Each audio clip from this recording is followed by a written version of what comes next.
1 in 5 of the most reliable Republican voters in America's swing states is now considered at risk of staying home or voting Democratic. That's not a Democratic talking point. That number comes from a conservative organization, Americans for Prosperity Action, and its own director calls it, quote, a frightening number.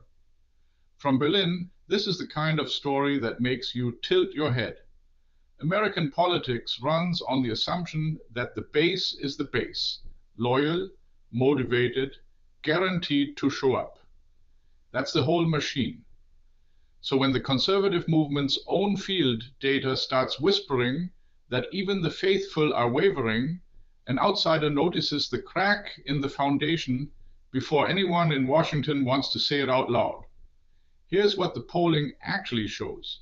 The Washington Post, working with Ipsos, finds Democrats leading Republicans by 10 points among Americans who say they will definitely vote in November. In states like Iowa, Ohio, North Carolina, Montana, New Hampshire, and Michigan, roughly 1 in 5 dependable Republican voters is flagged as vulnerable.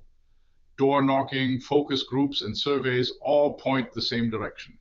And the reason is almost boringly universal: money, high inflation, and the general economic mood. The voters aren't defecting over some grand ideological betrayal. They're tired of prices.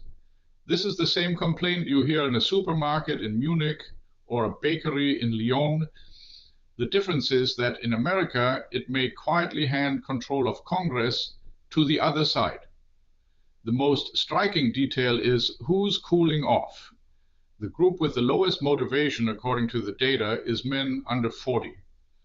Now remember, that is precisely the group that helped carry Donald Trump to victory in 2024.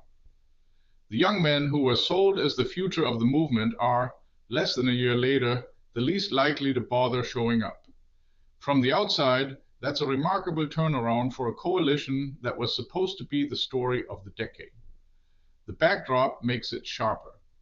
President Trump has spent this year testing the limits of executive power and losing some rounds.